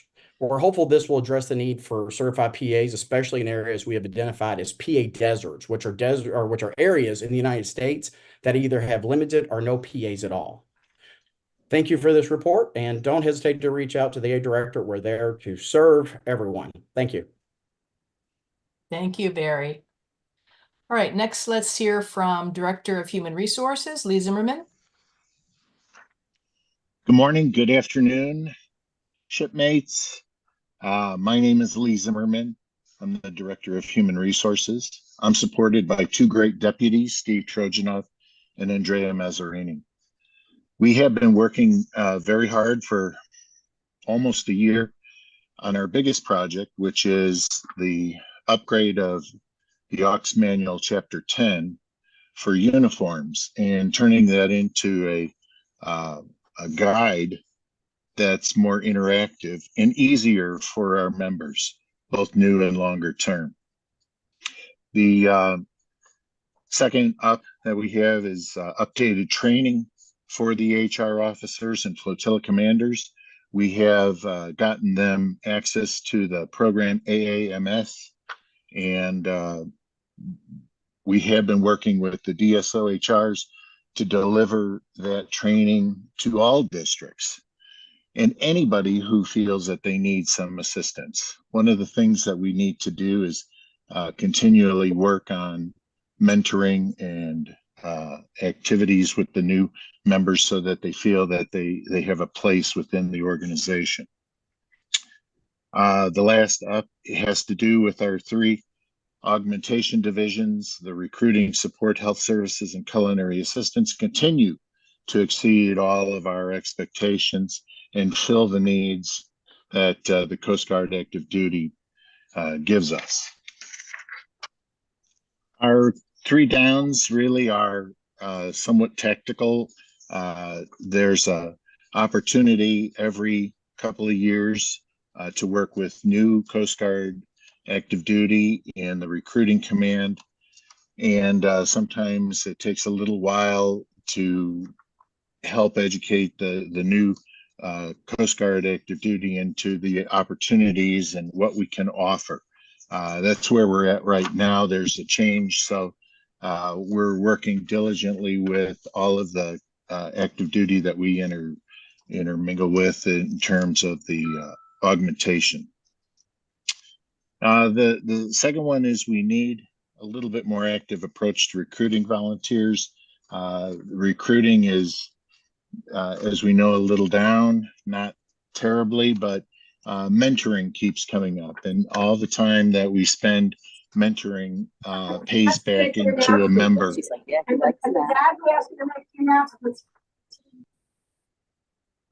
Somebody's got an open bike.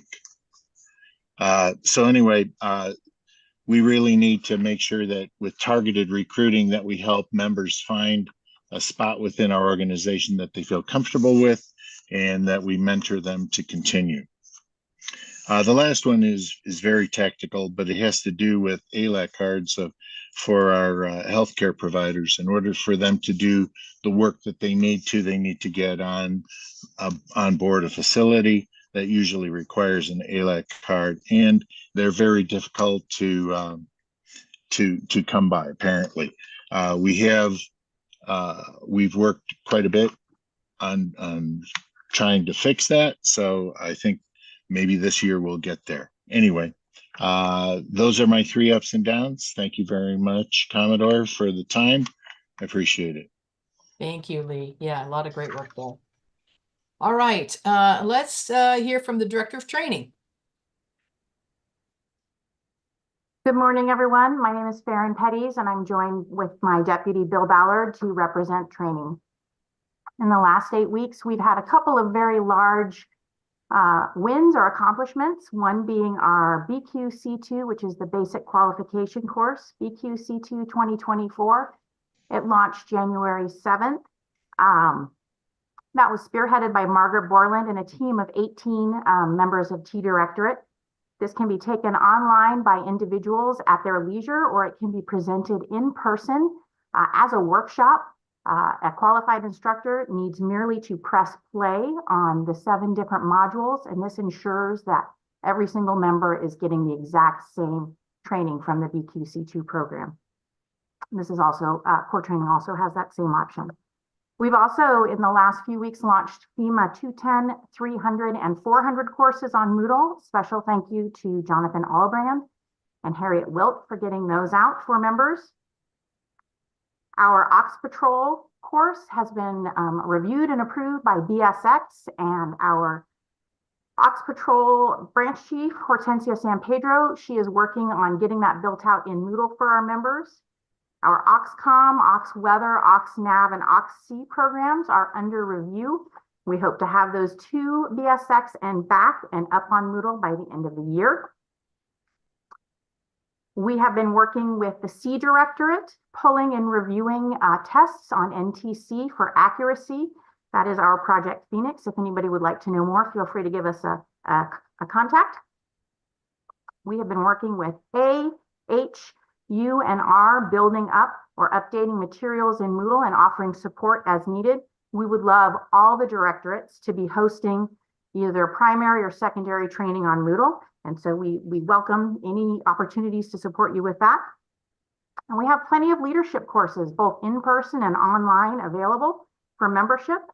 I especially want to thank all the district Commodores that are hosting leadership instructors to provide additional leadership training at their D-Trains. We hope that your D-Train leadership experiences are a success and that we're able to expand this. And that is all my time. Thank you, Commodore. Thank you, Farron. Very good.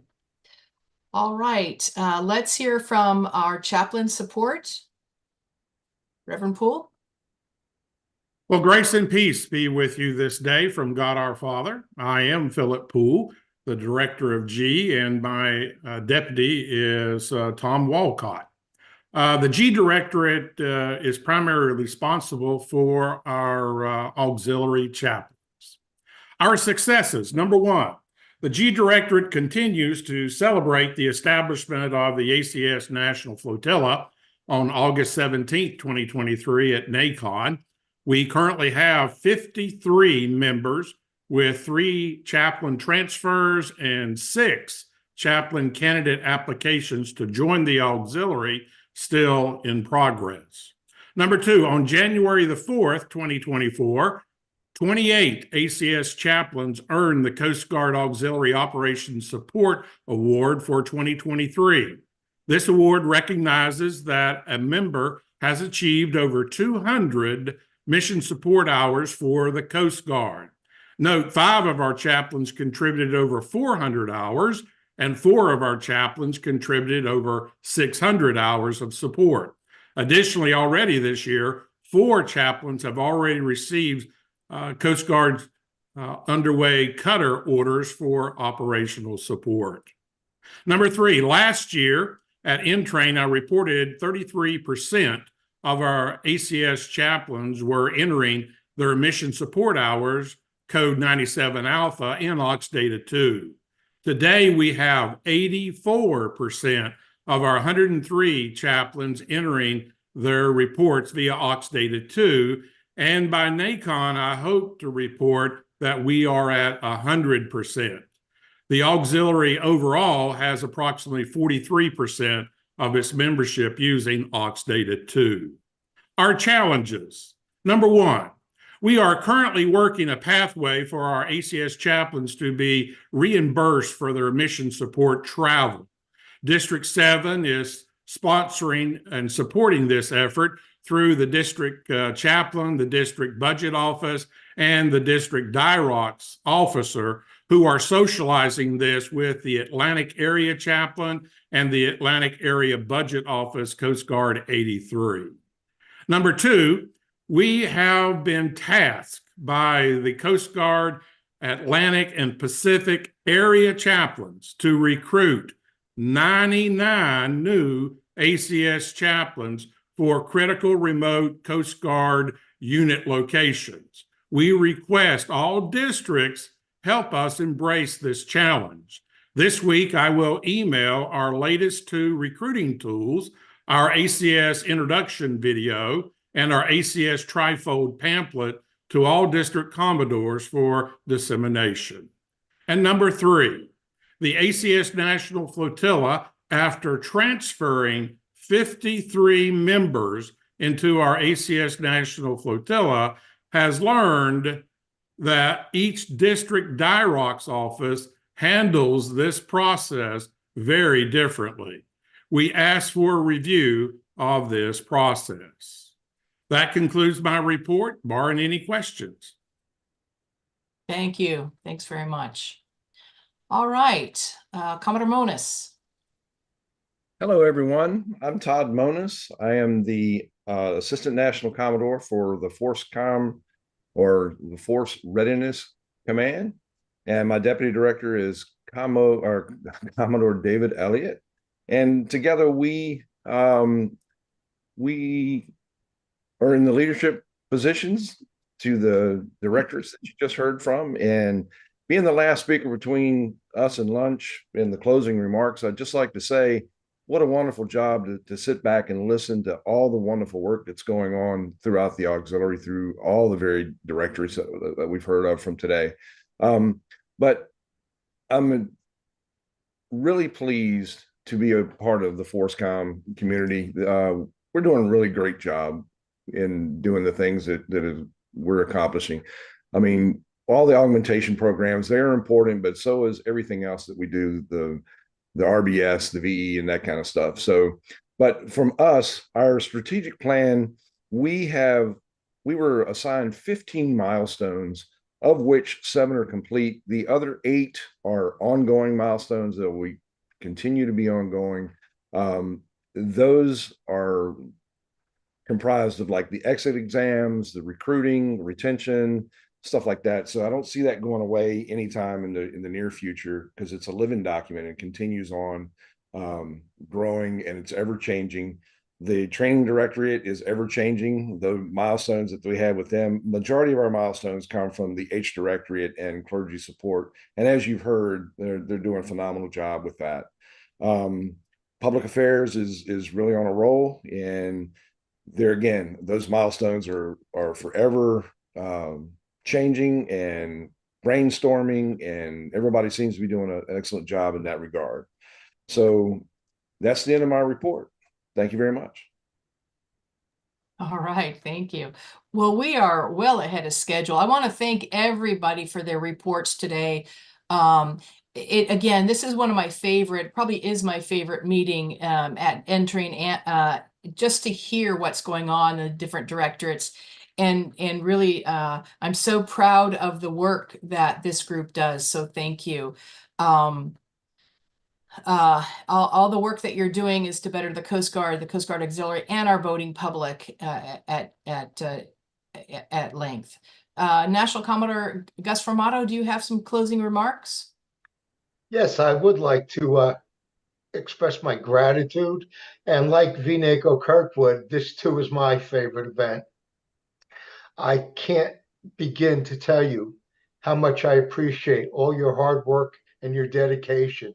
And to be able to give you this time to showcase it is just a beginning of a way for us to say thank you, and for you to let your fellow shipmates know all that's going on. So please accept this as my most sincere gratitude, and know that I appreciate each and every one of you. Thank you. All right, thank you. We, as I said, are way ahead of time. Our next, we'll take a break. You can get some fresh air. Many of us have to do uniform changes and have a meal in there, whether it's breakfast, lunch, or dinner, depending on where you are in the world. But we'll reconvene Committee of the Whole. It's a new link for those of you on Zoom at 1:30 Eastern Time. All right. Thank you again, everybody. Have a great break.